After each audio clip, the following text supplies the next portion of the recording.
Good morning all of you. आज हम लोग यहाँ पर एनसीईआरटी का नेक्स्ट पार्ट कंप्लीट करने जा रहे हैं। जैसे कि आपको पता होगा चैप्टर नंबर 18 तक हम लोग प्रीवियस सेशन में कंप्लीट कर चुके थे। 18 चैप्टर जो हमारा कंप्लीट हो चुका था।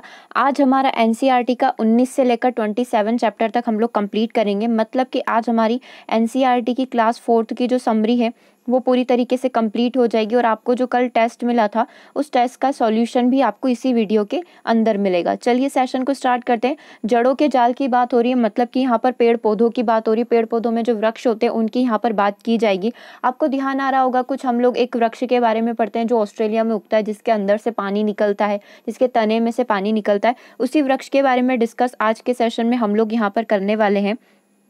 तो देखो जो काम की चीज़ें जल्दी से उसी टॉपिक के ऊपर हम लोग यहाँ पर मूव कर लेते हैं। जैसे कि ये पॉइंट आप यहाँ पर देख पा रहे हो, यहाँ पर ये पूछा गया है, बच्चों से पूछा गया था कि नीचे दिए गए चित्र को देखो और पता लगाओ कि कौन कौन सी सब्जियां पौधों की जड़ें हैं। तो ये गाजर आप देख पा रहे हो, ये आपको बीट रूट दिख रहा है, यहाँ पर चुकंदर जिसे बोला जाता है, और ये मूली आप यहाँ पर देख पा रहे हो। ये सारी क्या होती है, जड़ें होती हैं। ठीक है, इन्हीं को हम लोग खाते हैं। बाकी ब्रिंजल वगैरह है, फूल गोभी है, पत्ता गोभी है, ये सारी खाने वाली चीज़ें होती है। जैसे ये यहाँ पर गिलकी दी हुई है, तो ये नॉर्मली एक फल के रूप में माना जाता है। ठीक है, सब्जियां होती है। और ये जो ज़मीन के अंदर लगती है, ये सारी चीज़ें जो है ज़मीन के अंदर लगती है। ठीक है, चलिए अगले पॉइंट पर बढ़ते हैं। अगला पॉइंट हमारा यहाँ पर आ जाता है, पेड़ काटने के खिलाफ कानून है। यदि आप किसी भी पेड़ को, चाहे वो रास्ते में ही क्यों ना आ रहा हो, यदि आप उसे पेड़ को काटना चाहते हैं तो सबसे पहले आपको सरकारी दफ्तर से लिखित लाना पड़ता है कि हाँ हम ये पेड़ काटना चाहते हैं, कि आप हमें इसकी परमिशन देते हैं। इस तरीके से पूरा हस्ताक्षर सील साइन होकर ही आप उस पेड़ को यहाँ पर काट सकते हैं। ठीक है, चलिए इवन आपको छटाई भी करनी है, कुछ सफाई भी करनी है, कुछ भी काम करना है, इवन पेड़ के ऊपर कुछ बोर्ड भी लगाना है, तो पहले आपको परमिशन लेनी होती है आगे से। अगला यहाँ पर पॉइंट पर बढ़ते हैं। ऑस्ट्रेलिया, क्या हम जानते हैं ऑस्ट्रेलिया में एक पेड़ पाया जाता है जिसका नाम है रेगिस्तानी ओक। इसकी ऊंचाई तुम्हारी क्लास की दीवार से के लगभग होती है, बहुत ऊंचा ये पेड़ होता है। पत्तियां इसमें बहुत ही कम होती है। अंदाजा लगाओ कि इसकी जड़ें जमीन में कितनी गहराई तक जाती होगी। सोचो यदि ऐसे 30 पेड़ जमीन पर लाइन से लिटा दिए जाए तो उस लंबाई तक जमीन में गहरी जाती है। इसी तरीके के 30 पेड़ अपन जितने लंबे बिछा दे जमीन पर, उसके ज़्यादा गुने जड़ें जो होती जमीन के अंदर पाई जाती है। इस पेड़ की जड़ें तब तक पानी तक ना पहुंच जाए तब तक जमीन के अंदर ग्रोथ करती रहती है। यह पानी पेड़ के तने में जमा होता रहता है। उस इलाके में रहने वाले लोग यह बात जानते हैं कि जब कभी भी इलाके में पानी नहीं होगा तो वो इसके तने के अंदर एक पतला सा पाइप डालकर उस पानी का प्रयोग कर सकते हैं और उसको पीने के लिए ये प्रयोग करते हैं। ये सबसे बड़ी बात है। तो इस प्रकार का ऑस्ट्रेलियन ओक जो है, रेगिस्तानी ओक के नाम से इसे जाना जाता है। ये कहाँ पर पाया जाता है, ऑस्ट्रेलिया में पाया जाता है। ठीक है, क्या होता है, बहुत जड़ें जो होती है जहाँ तक अंदर जाती रहती है जब तक कि इनकी जड़ों को पानी नहीं मिल जाता। पत्तियां इसके अंदर बहुत कम पाई जाती है ताकि पानी का अवशोषण ज़्यादा ना हो, और तने के अंदर इसके अंदर पानी सेव रहता है ताकि वहाँ के जो लोग हैं जब भी पानी की कमी हो, पानी की किल्लत हो, पानी उसके तने के अंदर पाइप डालकर वहाँ से पानी की प्राप्ति कर सकते हैं। नेक्स्ट चैप्टर है हमारा मिलकर खाएं। तो देखो यहाँ पर कुछ भोजन की बात होगी। जैसे ही चैप्टर का नाम आता है माइंड में एक चीज़ क्लिक हो जाती है कि देखो किस चीज़ के बारे में बात होगी, मतलब कहीं ना कहीं किसी भी प्रकार के खाने के बारे में यहाँ पर हम लोग डिस्कस करने वाले हैं। ठीक है, तो देखो कुछ क्लास में पार्टी टाइप कुछ बात हो रही है। आगे पढ़ते धीरे धीरे सारी चीज़ें समझ में आ जाएगी। देखो कक्षा में पार्टी करवाने का, क्लास में पार्टी चल रही है बच्चों की, तो पार्टी करवाने का एक कारण बच्चों को मिलजुल कर एक साथ बैठकर खाने का अवसर देना है। इसके लिए बच्चों को नाच गाना नाटक जैसे कार्यक्रम तैयार करने के लिए भी प्रेरित किया जा सकता है। इस प्रकार की एक्टिविटी स्कूल में करवाकर बच्चों के बीच में बातचीत बढ़ाई जा सकती है। देखो हम बोल ही रहे थे कि कुछ प्रकार के खाने की बात होगी। यहाँ पर बिहू त्योहार हो रहा है, तो यहाँ पर किस प्रकार के पकवान बनते होंगे, इस प्रकार की बात हो रही होगी। तो बिहू त्योहार हम लोग जानते हैं कि असम में मनाया जाता है। देखो यहाँ पर डायरेक्टली बात कर लेते हैं हम लोग। उरका जो है बिहू से पिछले दिन की एक शाम होती है। जिस दिन बिहू मनाया जाता है उसके पिछले दिन की शाम को उरका बोला जाता है। जैसे हमारी दिवाली से पहले रूप चौदस आती है, उसके एक दिन पहले धनतेरस आती है, तो पिछली वाली जो शाम है उसे उरका बोला जाता है। अगला पॉइंट है बोरा और चेवा, दो प्रकार के जो चावल है, बोरा और चेवा चावल के प्रकार हो गए जो पकने के बाद कैसे हो जाते हैं, चिपचिपे हो जाते हैं। इन्हें असम में खाया जाता है। अब बच्चों को असम ढूंढकर बताना है कि असम किस नक्शे में जो है कहाँ पर पाया जाएगा। इस तरीके से बच्चों को असम ढूंढने को बोलना है। तो यहाँ पर क्या चीजें समझ में आ रही है, उरका बिहू के पहले वाली शाम होती है। सबसे पहला पॉइंट यही क्वेश्चन आपसे पूछा गया था, इसका आंसर ये हो जाएगा। उसके बाद बोरा और चेवा चावल के दो प्रकार है जिन्हें जो कि पकने के बाद क्या हो जाते हैं, चिपचिपे हो जाते हैं, और कहाँ पर खाया जाता है, असम में खाया जाता है। आगे हम लोग बढ़ते हैं। देखो इस तरीके का पूरा नृत्य होता है, सारे ही लोग वहाँ पर मोस्टली येलो कलर की साड़ीज और ड्रेसेस पहनकर आते हैं। भेला सजाया जाता है इस तरीके से, भेला जैसे हम लोग होली के पहले करते हैं ना, होली वाले दिन इस तरीके से जलाते हैं, वैसे ही यहाँ पर भेला घर बनाया जाता है। इस प्रकार से पूरे घर का निर्माण किया जाता है। फिर इसके आसपास सभी लोग इकट्ठे होते हैं और सब साथ में मिलकर उत्सव यहाँ पर मनाते हैं। तो ये बिहू त्योहार की बातें हो गई। आई थिंक यहाँ पर कोई भी दिक्कत आपको नहीं होगी बिहू त्योहार से संबंधित। अब मिड डे मील के बारे में बात कर लेते हैं। मिड डे मील क्या है, खाने की बात कर रहे हैं तो हमारे देश के बहुत से बच्चों को भरपेट खाना नहीं मिल पाता है। इसके लिए कई बच्चे तो स्कूल भी नहीं जा पाते क्योंकि उन्हें खाना नहीं मिल पाता है। वे खाली पेट होने के कारण पढ़ाई में भी ध्यान नहीं लगा पाते हैं। तो देश में एक बहुत बड़ा फैसला लिया गया जहाँ पर प्राइमरी स्कूल के जो बच्चे होते हैं उन्हें भरपेट खाना दिया जाएगा। दिन में जब रेसेस होती है, रेस्ट की जब घंटी बजती है, तब वहाँ पर सारे ही बच्चों को मिड डे मील में भोजन करवाया जाता है। तो दो चीज़ें आज अपन ने पढ़ ली। सबसे पहले हमने देखा बिहू के बारे में और सेकंड में हमने देखा मिड डे मील के बारे में। तो ये पूरे इस चैप्टर में यही सारी बातें बताई हुई है। बढ़ते हैं अगले चैप्टर की तरफ। चलो अभी बात करते हैं खाना खिलाना। देखो इस चैप्टर में कुछ नहीं है, खाना खिलाने के बारे में बात की गई है कि खाना खिलाना बहुत बड़ी बात होती है, बहुत बड़ा मन रखना होता है खाना खिलाने के लिए। जैसे कि गुरुद्वारे में हम लोग देखते हैं सारे ही लोग काम करते हैं, वहाँ पर आने वाले सभी लोगों को गुरुद्वारे में खाना खिलाया जाता है। सभी लोग साथ बैठकर काम करते हैं, वहाँ कोई अमीर कोई गरीब नहीं होता है। सभी लोग लंगर में खाना लगाते हैं, खाना सर्व करते हैं। तो इस पूरे जो चैप्टर है इसके अंदर सारी ही लंगर की इमेजेस दी गई है और लोगों को यानी कि जो छोटे बच्चे होते हैं उनको दरिया दिल होने की बात यहाँ पर बताई गई है। ठीक है, तो इस तरीके से आप देख सकते हैं ये सारी ही लंगर की इमेजेस यहाँ पर दिखाई हुई है। अगले चैप्टर पर मूव करते हैं। इसमें कुछ एनसीईआरटी से रिलेटेड या पेडागोजी से रिलेटेड कोई पॉइंट नहीं है, बस बच्चों को यहाँ पर खाने का महत्व बताते हुए लोगों के साथ किस तरीके से टीम वर्क करते हुए लोगों की सहायता की जाती है, अपनी दरिया दिली यहाँ पर दिखाई जाती है। चलिए अगला चैप्टर है दुनिया मेरे घर में। तो देखो यहाँ पर कुछ टेक्नोलॉजी की बातें होगी और कुछ ऐसी बातें भी होगी जहाँ पर हमें जेंडर डिस्क्रिमिनेशन, लैंगिक भेदभाव देखने को मिलेगा। पहले बात करते हैं नोक झोंक। देखो यहाँ पर सब लोग आराम से टीवी देख रहे हैं, मतलब दुनिया आपके घर में, सब कुछ आनंद से काम कर रहे हैं, सब कुछ बहुत अच्छा चल रहा है यहाँ पर। अब देखो यहाँ पर कुछ ऐसी चीज़ें भी आएगी, मैं आपको शॉर्ट में पूरी कहानी सुना देती हूँ। प्रतिभा जो है जैसे कि उसके ऊपर कुछ बाउंडेशन लगा दी जाती है कि शाम के जैसे ही घर में 7 बजते हैं उसे घर के अंदर जाना होता है, क्योंकि लड़कियों का घर के बाहर रहना सेफ नहीं होता, जबकि उसका जो भाई है वो अभी भी बाहर खेल रहा होता है। तो जब प्रतिभा या फिर इस प्रकार की जैसे और भी गर्ल्स होती है और भी बच्चे होते हैं, जब इस प्रकार की बातें स्कूल में डिस्कस करते हैं तो उन बच्चों को अपनी बातें शेयर करने का मौका देना चाहिए, उनको अपनी राय देना चाहिए, उन बच्चों के साथ ये सारी चीज़ें डिस्कस करना चाहिए। ये पूरे चैप्टर में यहाँ पर बताया हुआ है। ठीक है, तो यहाँ पर और भी चीज़ें होती है जैसे कि घर में आपसी लड़ाई चलती रहती है, माता पिता की या बहुत सारी लड़ाइयाँ चलती रहती है।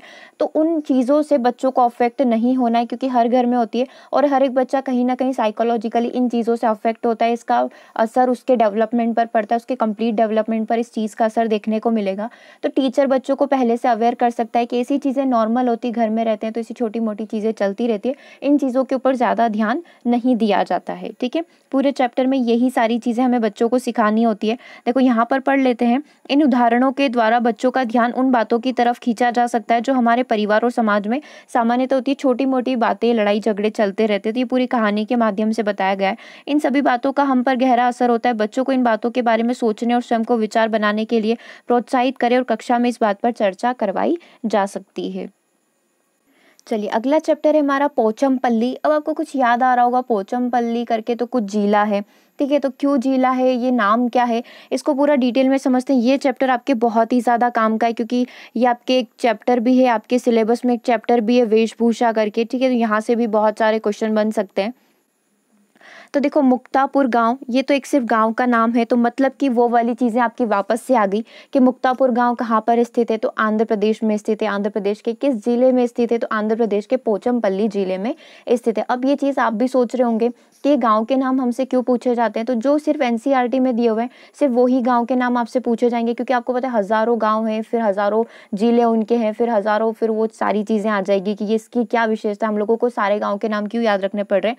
जो फेमस है हम सिर्फ उन्हीं गाँव के नाम याद रख रहे हैं। जैसे कि हमने लल्ला बड़ा पढ़ा था प्रीवियस सेशन में, जो कि आंध्र प्रदेश में स्थित है, बाजार गांव महाराष्ट्र में, होलगुंडी गांव कर्नाटक में। वैसे ही हम लोग यहाँ पर पढ़ रहे हैं मुक्तापुर गांव जो है कहाँ पर है, आंध्र प्रदेश का जो पोचमपल्ली जिला है वहाँ पर स्थित है। पोचमपल्ली क्यों प्रसिद्ध है, पोचमपल्ली के जो लोग हैं बुनाई काफ़ी ज़्यादा अच्छे तरीके से करते हैं। इनकी बुनकरी जो है, इनका जो बुनकर व्यवसाय है हर जगह पूरे देश विदेशों में प्रसिद्ध है। आपने सुना होगा, हम लोग सर्च वगैरह करते हैं, जैसे ऑनलाइन वेबसाइट पे हम लोग सर्च करते हैं, जैसे मिंत्रा वगैरह पे, कि हमें साड़ी खरीदनी है तो पोचमपल्ली एक वैरायटी आती है, जैसे बनारसी आती है वैसे पोचमपल्ली आती है, तो वो यहीं आंध्र प्रदेश से आती है। तो यहाँ पर हमें क्या ध्यान रखना है, पोचमपल्ली की कारीगरी काफ़ी ज़्यादा प्रसिद्ध है, बहुत हुनर होता है इन लोगों में। इसी तरीके के बहुत सारे पारंपरिक व्यवसाय जैसे कालीन बनाना, खिलौने बनाना, इत्र बनाना आदि पर चर्चा की जा सकती है। और बच्चों को यहाँ पर हमें आंध्र प्रदेश को ढूंढने को बोलना है, कहाँ पर, मैप में, ठीक है। और आपने सुना होगा कश्मीर की, आपने कढ़ाई के बारे में सुना होगा कि कश्मीर में बहुत अच्छे से कढ़ाई होती है। असम की सिल्क के बारे में आपने सुना होगा, कुल्लू की शाल बहुत प्रसिद्ध है। कल ही हम लोग मधुबनी पेंटिंग पढ़े थे कि मधुबनी पेंटिंग जो कि बिहार में की जाती है, बिहार के मधुबनी जिले में की जाती है, वहाँ की पेंटिंग बहुत प्रसिद्ध है। तरीके तरीके की आकृतियाँ जो है वो अपने घर की दीवारों पर बनाते हैं, ठीक है। चावल के पानी से बनाते हैं, चावल के पानी में कलर डालते हैं, घोल डालकर बनाते हैं। इस प्रकार से हम सारी चीज़ें डिस्कस कर भी रहे थे कल, ठीक है। तो आपको सारी पुरानी चीज़ें याद भी आ रही होगी यहाँ पर। तो पोचमपल्ली कारीगरी क्या है, पोचमपल्ली कारीगरी की आप इमेज यहाँ पर देख सकते हैं। देखो, इस तरीके से साड़ी बनाने का व्यवसाय यहाँ पर किया जाता है। पूरा घर से ही काम किया जाता है, ऐसा नहीं कोई इन्होंने कोई अपनी फैक्ट्री डाल रखी हो, घर से ही ये अपना सारा काम करते हैं, ठीक है। तो ये इसीलिए पूरा पोचमपल्ली जिला प्रसिद्ध हो गया और साड़ी का नाम भी पोचमपल्ली साड़ी यहाँ पर रख दिया गया, ठीक है। अब खतरे में कला क्यों है, क्योंकि इनकी इतनी ज़्यादा डिमांड नहीं होती है, या फिर ये इतने जो लोग हैं इनके सामने अभी तक फेमस नहीं हो पाई है, इसलिए ये कला जो है अभी खतरे में आ चुकी है। लेकिन फिर भी इसको बहुत ही ज़्यादा प्रमोट किया जा रहा है, बहुत सारी सी स्कीम्स लॉन्च की गई है जिसके द्वारा ये खुद अपना ऑनलाइन व्यवसाय स्टार्ट कर सकते हैं। चलिए, इसमें और भी इंपॉर्टेंट चीज़ें हमें सीखने को मिलेगी। जैसे पोचमपल्ली की तरह, पोचमपल्ली साड़ी बहुत प्रसिद्ध है, कहाँ की है, आंध्र प्रदेश की। इसी के साथ साथ भारत के बहुत सारे इलाके बहुत ज़्यादा मशहूर है, जैसे कि अभी अपन डिस्कस भी कर ही रहे थे। कुल्लू की शाल हो गई, मधुबनी पेंटिंग हो गई, असम की सिल्क हो गई, कश्मीरी कढ़ाई, ये बहुत ही ज़्यादा प्रसिद्ध है। चलिए, अगला चैप्टर क्या है, दूर देश की बातें।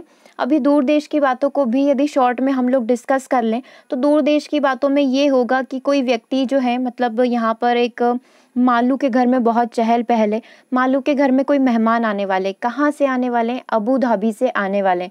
कौन आने वाले हैं, उसके चाचा और चाची आने वाले हैं। तो यहाँ पर ये चैप्टर आपको ये सिखाना चाहता है कि जो है चाचा और चाची को क्या बोला जाता है। देखो, हमने कल भी पढ़ा था कि वलियम्मा माँ की बड़ी बहन को बोला जाता है और अमूमा नानी को बोला जाता है। तो आज आपको क्या सीखने को मिलेगा, मलयालम में चिट्टपन जो है पिता के छोटे भाई को बोला जाता है। जैसे नॉर्मली हम लोग चाचा जी बोलते हैं, तो पिता के छोटे भाई को चिट्टपन बोला जाता है। और कुजुम्मा किसको बोला जाता है, चाची को बोला जाता है, ठीक है। पिता के छोटे भाई की पत्नी चाची हुई, ठीक है, तो उनको कुजुम्मा हम लोग यहाँ पर बोलते हैं। और चिट्टपन किसे बोला जाता है, अंकल को या फिर चाचा जी को बोला जाता है। तो वो लोग अबू धाबी से आने वाले थे, तो बस वो अपने एक्सपीरियंस यहाँ पर इन बच्चों के साथ शेयर करते हैं। जैसे कि हम लोग अबू धाबी में रहते हैं, तो वहाँ की करेंसी क्या है, वहाँ की करेंसी दिरहम है, ठीक है। और वहाँ पर क्या है, पूरे रेतीले इलाके रहते हैं, पूरा रेतीला इलाका है वहाँ पर। और वहाँ पर पेट्रोल बहुत ही ज़्यादा सस्ता होता है, पानी से भी बहुत सस्ता वहाँ पर पेट्रोल मिलता है, क्योंकि वहाँ पर पेट्रोल ही पेट्रोल के कुएँ हैं।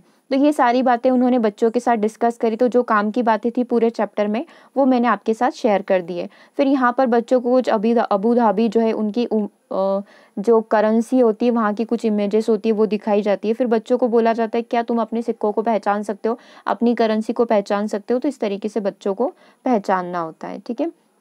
तो ये पूरे चैप्टर में क्या हमें याद रखना है, चिट्टपन किसे बोला जाता है, चाचा जी को बोला जाता है। कुजम्मा किसे बोला जाता है, चाची को बोला जाता है। करेंसी क्या है, अबू धाबी की दिरहम है, रेतीले इलाके वहाँ पर होते हैं। और वहाँ पर पेट्रोल बहुत सस्ता मिलता है, पानी से भी बहुत सस्ता वहाँ पर पेट्रोल मिलता है। मतलब पानी महंगा मिलता है, पेट्रोल वहाँ पर सस्ता मिलता है, ठीक है। देखो, नेक्स्ट चैप्टर हमारा चटपटी पहेलियों के बारे में, मतलब यहाँ पर आपको सारे गरम मसालों की पहेलियाँ दिखेगी, ठीक है। तो मिर्ची के बारे में पहेली दी हुई है, हल्दी की पहेली यहाँ पर दी हुई है, फिर काली मिर्ची की दी हुई है, काले काले मोती जैसी हूँ, मैं पतला सा पर छोटा हूँ, तो ये जीरा हो जाएगा हमारा। हरे रंग की जीरे जैसी मैं दिखती हूँ, मैं यहाँ पर क्या हूँ। तो इस तरीके से बच्चों से क्वेश्चन यहाँ पर पूछे जाते हैं। ये हमारा लौंग हो गया। तो ये सारे गरम मसालों की जानकारी बच्चों को यहाँ पर सिखाई जाती है, ठीक है। ये पॉइंट हमारे काम का। मैं हूँ कुट्टन, मैं केरल में रहता हूँ, मेरे घर के आंगन में मसालों का बगीचा है। तो मसालों का बगीचा किसे कहा जाता है, किस राज्य को मसालों का बगीचा कहा जाता है, केरल को कहा जाता है, क्योंकि यहाँ पर जो है सारे ही मसाले उगाए जाते हैं, ठीक है। तो मसालों का बगीचा किसे कहा जाता है, अगर आपसे ये पूछ लिया जाए तो आपका आंसर वहाँ पर होना चाहिए केरल, ठीक है, यहाँ पर तेज पत्ता, छोटी इलायची, बड़ी इलायची, काली मिर्च आदि को उगते हुए इन लोगों ने देखा है, क्योंकि केरल में ही उगाई जाती है। चलिए आगे बढ़ते हैं। इसमें सारी ही बातें मसालों के बारे में ही है कि कौन सा मसाला क्या है, किसका कहाँ पर प्रयोग किया जाता है, आम के अचार में क्या क्या डालते हैं, ये सारी चीज़ें यहाँ पर बच्चों को बताई जाती है। चलिए चैप्टर 26 है फौजी वहीदा। अब ये फौजी वहीदा के बारे में बात हो रही है, मतलब पूरा चैप्टर इन्हीं के ऊपर डिपेंड होगा कि महिलाएं जो है कितने क्षेत्रों में आगे बढ़ रही है, पुरुषों के साथ कदम से कदम मिलाकर चल रही है। ठीक है, तो ये सारी जानकारी बच्चों को यहाँ पर दी जाती है। तो ये फौजी वहीदा जो है, इनका पूरा नाम वहीदा प्रिज्म है, लेफ्टिनेंट कमांडर वहीदा प्रिज्म। ये भारतीय नौसेना में डॉक्टर है और नौसेना के समुद्री जहाज पर काम करने वाले गिनी चुनी महिलाओं में से एक है। इनका नाम इसलिए आया है क्योंकि इन्होंने अभी पूरी परेड जो होती है, उस परेड की कमान इन्होंने संभाली थी, इसलिए ये चैप्टर जो एनसीईआरटी में दिया हुआ है। ये कहाँ की रहने वाली है, इनके पूरे जीवन के बारे में बताया हुआ है। तो मैं यहाँ पर आपको थोड़ा सा शॉर्ट में बता देती हूँ कि ये कहाँ रहती है। ये थन्ना मंडी नाम के एक बहुत छोटे से गांव से बिलोंग करती है।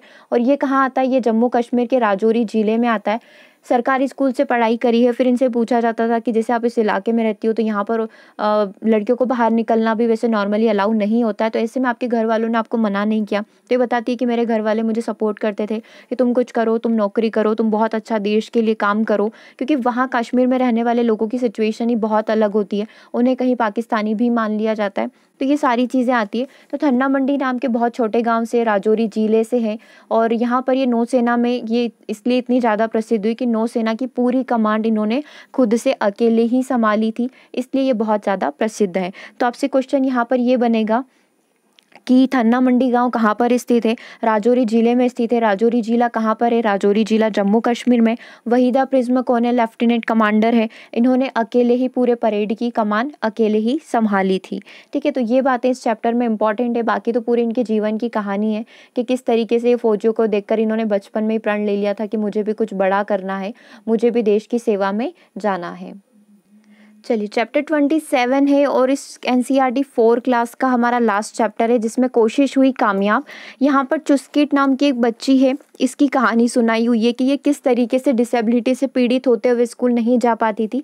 चुस्किट जो है चल नहीं पाती है, ये सबसे बड़ा ड्रॉबैक है इसका। ड्रॉबैक नहीं बोल सकते, समाज वालों ने इसको एक ड्रॉबैक बना दिया, इसकी एक कमी बना दिया था कि ये 10 साल की हो गई थी फिर भी स्कूल नहीं जा पाती थी, क्योंकि ये लद्दाख में रहती है। तो लद्दाख में आपको पता है स्कूल के रास्ते कितने उबड़ खाबड़ होते हैं। यहाँ पर आपको पूरा चुस्किट का सपना हम लोग सुनाने वाले हैं। देखो चुस्किट जो है 10 साल की हो गई है, फिर भी स्कूल नहीं जा पा रही है। कितने दिनों से, कितने ही सालों से वह स्कूल जाने का यहाँ पर इंतज़ार कर रही है। ठीक है, स्कूल चुस्की के घर से ज़्यादा दूर नहीं है। वहाँ पहुँचने के लिए बस बड़ी सड़क से होकर झील के साथ साथ चलते जाओ। पॉपुलर के पेड़ के पास जो झील है उसको पार करो, थोड़ी सी चढ़ाई करो और पहुँच गए स्कूल। मतलब यहाँ पर बताया गया लद्दाख के स्कूल जाना कितना कॉम्प्लिकेटेड होता है, लद्दाख में स्कूल जाना। ठीक है, फिर भी वहाँ के बच्चे डेली स्कूल जाते हैं और उनके लिए ये परेशानियाँ सामान्य हो चुकी है, क्योंकि वो डेली जो है प्रतिदिन जो इस समस्या का सामना करते हैं। लद्दाख के जो स्कीटपो पुल है, गांव के सभी बच्चे ऐसे ही स्कूल पहुंचते, बस चुस्की को छोड़कर। चुस्की नहीं जा पाती थी, क्योंकि चुस्की कैसे जाएगी, चुस्की चल नहीं पाती है। तो यहाँ पर होता क्या है, उसके आमाले और आबाले जो होते हैं, जैसे कि यहाँ पर एक क्वेश्चन और बनेगा कि आमाले कौन है। तो लद्दाख में जो है माँ को आमाले बोला जाता है और पिता को बोला जाता है आबाले। आमाले और आबाले जब उसकी इस परेशानी को देखते हैं कि वो दिन भर उदास बैठी रहती है, तो वो उसके लिए व्हील चेयर लेकर आते हैं। फिर वो व्हील चेयर से अपने घर में देखती है, घर के आंगन में घूमती है, खुद से ही घूमना स्टार्ट कर देती है, व्हील चेयर पर बैठकर घूमती है। लेकिन अभी भी उसकी वो समस्या सॉल्व नहीं हो पा रही थी कि वो स्कूल कैसे जाएगी। फिर इसका एक फ्रेंड आता है अब्दुल करके। अब्दुल फ्रेंड क्या करता है, वो देखता है कि चुस्की बहुत परेशान है, मतलब वो व्हील चेयर तो आ गई फिर भी वो स्कूल नहीं जा पा रही है, क्योंकि स्कूल जाने का रास्ता बहुत ही ख़राब होता है। फिर अब्दुल जो होता है अपने टीचर से ज़िद करता है कि कैसे भी करके हमें चुस्की को स्कूल लेकर आना है। फिर स्कूल वाले और सभी जितनी भी कम्युनिटी होती है, स्कूल के बच्चे जो होते हैं, वो स्कूल से लेकर चुस्की के घर तक का रास्ते को बहुत आसान बना देते हैं, ताकि चुस्की बहुत आसानी से घर से स्कूल तक पहुंच पाए। ठीक है, तो ये पूरी कहानी में चुस्की के बारे में बताया हुआ है कि किस तरीके से चुस्की जो है स्कूल की यात्रा करती है पहली बार। सबसे पहले तो उसके सामने ये समस्या होती है कि वो चल नहीं सकती है। ठीक है, तो उसके आमाले और आबाले जो होते हैं, माता पिता जो होते हैं, उसके लिए व्हील चेयर लेकर आते हैं, लेकिन रास्ता ख़राब होने के कारण वो स्कूल नहीं जा सकती। फिर उसका एक फ्रेंड अब्दुल होता है, वो स्कूल वालों से ज़िद करके उनसे अपनी बात मनवा कर पूरे रास्ते को सही करवाता है। उबड़ खाबड़ जो रास्ता होता है प्रॉपर इस लायक बनाता है कि चुस्की अपने घर से स्कूल जा सके। फिर चुस्की अपने घर से स्कूल जाती है, ये पूरे चैप्टर में बताया हुआ है। तो यहाँ पर हमारे काम की चीज़ एनसीईआरटी से रिलेटेड पॉइंट ये है, आमाले आबाले क्या होता है। सबसे पहली बात तो ये। उसके बाद जो डिसेबल बच्चे होते हैं या बच्चे कोई भी डिसेबिलिटी से पीड़ित होते हैं, तो ये कोई कमी नहीं है या फिर ये किसी प्रकार की विकृति नहीं है जिसकी वजह से वो अपनी पढ़ाई पूरी ना कर सके। कोई भी परेशानी इम्पॉसिबल सी नहीं होती है, हर एक परेशानी का यहाँ पर सॉल्यूशन होता है, जैसे कि चुस्की के फ्रेंड अब्दुल ने यहाँ पर निकाल लिया था। ठीक है, तो चलिए एनसीईआरटी क्लास 4 हमारी यहाँ पर कंप्लीट होती है। अभी 2 बजे जो आपको सेशन मिलेगा उसमें हम क्लास 5th की स्टार्ट कर देंगे, एनसीईआरटी की क्लास 5th की बुक यहाँ पर स्टार्ट कर देंगे। और आई होप कि मैंने जितने भी क्वेश्चन आपको होमवर्क में दिए थे आपने कंप्लीट कर लिए होंगे। नहीं किए तो डिस्क्रिप्शन में जाकर देख लेना, सारे ही क्वेश्चन लिखे हुए हैं। उसके बाद आप कमेंट बॉक्स में जाकर कमेंट कर सकते हैं अपने आंसर को, और जिन्होंने पहले आंसर कर दिया था वो अपने आंसर यहाँ पर चेक कर सकते हैं। Okay, thank you for watching this session. और सेशन अच्छा लगा है तो प्लीज़ इसे शेयर कर दो, क्योंकि बहुत सारे स्टूडेंट्स को अभी पता नहीं चल रहा है कि एनसीईआरटी हम लोगों ने स्टार्ट कर दी, वो सेशन को विजिट नहीं कर रहे हैं, सेशन नहीं देख रहे हैं, होमवर्क क्वेश्चन के अभी तक बहुत कम स्टूडेंट यहाँ पर आंसर कर रहे हैं। तो सभी के साथ शेयर कर दो ताकि ज़्यादा से ज़्यादा स्टूडेंट्स जो है इस सेशन से ऐड हो पाएँ। Okay, thank you for watching this session.